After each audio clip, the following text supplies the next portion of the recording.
Hello guys, आप सभी को मैं स्वागत करता हूं अपने यूट्यूब चैनल वीडी इंस्टीट्यूट पर। तो जैसा कि मैंने बायोमोलिकुलर चैप्टर 9 एनसीईआरटी क्लास 11 का पार्ट 1 पार्ट 2 ऑलरेडी अपलोड कर चुका हूं। उसको पहले देख लीजिएगा, फिर ये पार्ट 3 को देखिएगा। चलिए हम देखते हैं इस पार्ट 3 में हम लोग क्या पढ़ेंगे। तो इस पार्ट 3 में हम पढ़ेंगे सिर्फ प्रोटीन के बारे में पढ़ेंगे। चलिए स्टार्ट करते हैं।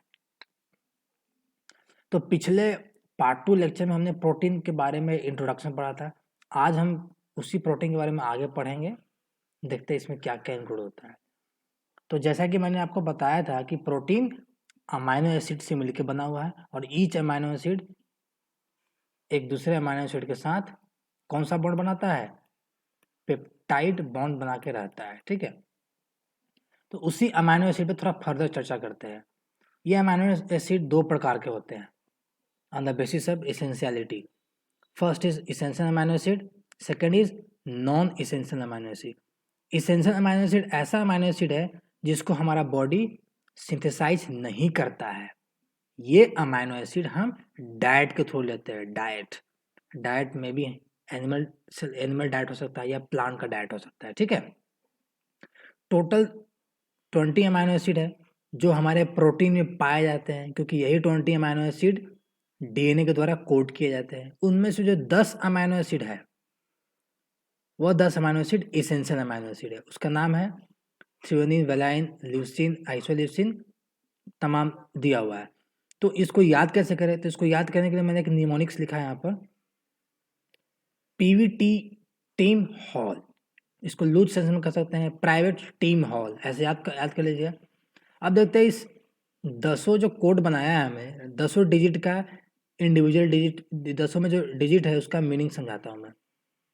पी से फिनाइल एलानिन, वी से वैलिन, टी से थ्रियोनिन, दूसरे टी से ट्रिप्टोफान, आई से आइसोल्यूसिन, एम से मिथियोनाइन, एच से आपका क्या होगा? हिस्टिडीन, ए से क्या होगा? आर्जिनिन, और डबल एल है तो एक एल से ल्यूसिन और दूसरे एल से आपका लाइसिन होगा। इस तरीके से अगर ये याद हो जाएगा 10 अमाइनो एसिड जो इसेंशियल है, तो बाकी जो 10 अमाइनो एसिड बचा हुआ क्या होगा? नॉन इसेंशियल ऑटोमेटिकली हो जाएगा, तो उसको याद करने की जरूरत ही नहीं है। ठीक है, अब देखा जाए नॉन इसेंशियल अमाइनो एसिड। तो ये non essential amino acid non essential क्यों है? क्योंकि इसको हमारा बॉडी बना लेता है, इसको डाइट से लेने की जरूरत नहीं है, ये बॉडी हमारा सिंथेसाइज कर लेता है। ये 10 नंबर में होते हैं: glycine, alanine, serine, cysteine, aspartic acid, glutamic acid, asparagine, glutamine, tyrosine and proline. ठीक है, ये 10 अमाइनो एसिड आपके नॉन इसेंशियल होते हैं। आशा करता हूँ आप समझ पा रहे होंगे। आगे बढ़ते हैं हम लोग। अब बात करते हैं कि उस प्रोटीन का फंक्शन की बात करते हैं। प्रोटीन कहाँ कहाँ किस तरीके से काम करता है। ठीक है, तो अगर फंक्शन की बात करते हैं, यहाँ हमने दिया कोलेजन। कोलेजन एक ट्रिपल हेलिक्स, जस्ट नॉलेज के लिए बता रहा हूँ। कोलेजन ट्रिपल हेलिक्स प्रोटीन है जो कि ग्राउंड सब्सटेंस, जितने भी टाइप्स के टिश्यू अगर आप पढ़े होंगे, एनिमल टिश्यू पढ़े होंगे, epithelial tissue, connective tissue, in tissue के का जो ग्राउंड है, इस तरह के ग्राउंड सब्सटेंस होता है। इसमें ज़्यादातर कोलेजन प्रोटीन्स होता है। ये खासकर एनिमल टिश्यू में सबसे ज़्यादा पाया जाता है धरती पर, एनिमल टिश्यू में। ठीक है, क्योंकि ये कोलेजन प्रोटीन एनिमल टिश्यू के ग्राउंड सब्सटेंस में रहता है और उसको ये रिजिडिटी, स्टेबिलिटी प्रदान करता है। ठीक है, अगर हम बात करें तो प्रोटीन हमारा एंजाइम की तरफ बिहेव कर सकता है, जैसे कि ट्रिप्सिन एंजाइम है। ये ट्रिप्सिन क्या करता है? प्रोटीन में जो पेप्टाइड बॉन्ड है उसको क्लीव कर देता है।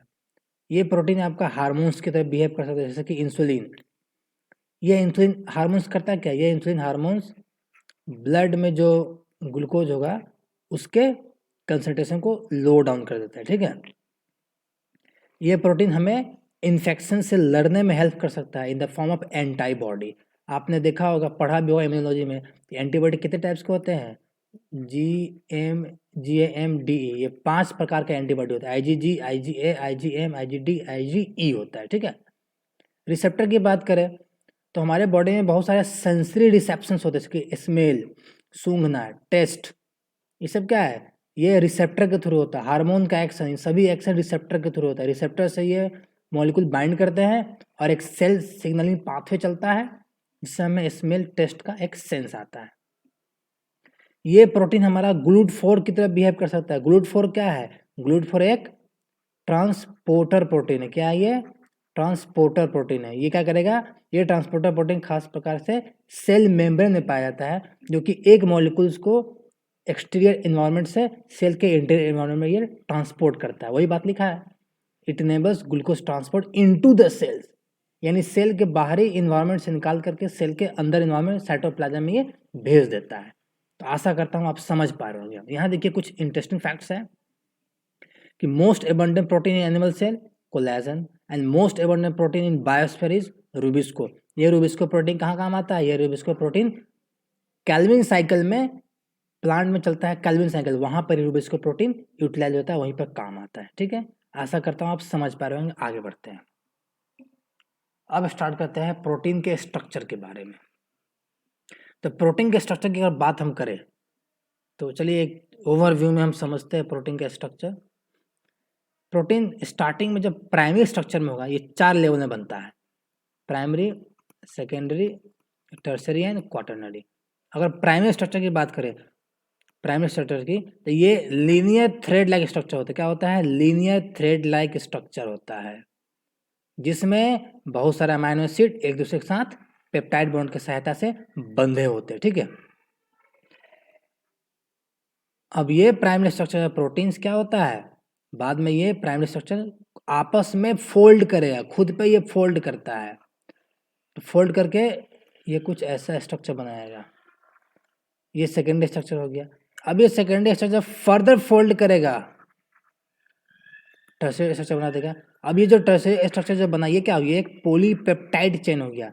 ऐसा ऐसा 2 या 2 से ज़्यादा पॉलीपेप्टाइड चेन अगर आप ले लोगे, इससे क्या बन जाएगा? आपका क्वाटरनरी स्ट्रक्चर बन जाएगा। तो आशा करता हूँ आपने ये ओवरऑल एक चारों लेवल का स्ट्रक्चर समझ पाए होंगे। अब चलिए बारी बारी से चारों को समझते हैं। प्राइमरी स्ट्रक्चर की हम बात करें अगर प्राइमरी स्ट्रक्चर की, तो क्या ये लीनियर थ्रेड या स्ट्रिंग्स है अमाइनो एसिड का, जो अमाइड बॉन्ड से मिलकर बना हुआ है। अगर इस लीनियर थ्रेड में देखा जाए अमाइनो एसिड का अरेंजमेंट, तो जो अमाइनो एसिड सबसे लेफ्ट में होगा, जो अमाइनो एसिड सबसे राइट में होगा, तो जो अमाइनो एसिड सबसे लेफ्ट में होगा उसका NH2 ग्रुप फ्री होता है, इसलिए इसको कहते हैं एन टर्मिनल। जो अमाइनो एसिड इस स्ट्रिंग के लास्ट में सबसे एंड में होगा, इसका COOH फ्री होता है, जिसको हम लोग C टर्मिनल कहते हैं। यही ओरिएंटेशन यहाँ लिखा हुआ है, N terminal to C terminal. आशा करता हूँ आप समझ पा रहे होंगे। अब फर्स्ट अमाइनो एसिड यहाँ है, सेकंड यहाँ है, थर्ड यहाँ, फोर्थ यहाँ। ऐसा भी तो हो सकता है कि फर्स्ट यहाँ हो, थर्ड यहाँ हो, सेकंड यहाँ हो। यानी अमाइनो एसिड पोजिशनल इंफॉर्मेशन भी देता है कि कौन अमाइनो एसिड किस पोजीशन पर खड़ा है। ठीक है, अब बात करते हैं सेकेंडरी स्ट्रक्चर का। तो जब ये प्राइमरी स्ट्रक्चर आपस में फोल्ड करता है तो 2 तरीके से फोल्ड कर सकता है। एक ऐसे फोल्ड कर सकता है जो अल्फा हेलिक्स में है, एक शीट की तरह जिगजैग स्ट्रक्चर में फोल्ड कर सकता है। ठीक है, तो ये अल्फा हेलिक्स है, वही अल्फा हेलिक्स मैंने दिखाया, राइट हैंडर अल्फा हेलिक्स। अगर आप राइट हैंड थंब को ऊपर करेंगे, थंब आपका एक्सिस की तरफ बिहेव करेगा, ये फिंगर जब कर्ल करेंगे तो एक्सिस के चारों तरफ ये फिंगर कर्ल होगा। ठीक है, ये होता है अल्फा हेलिक्स, जो कि राइट हैंडेड होता है।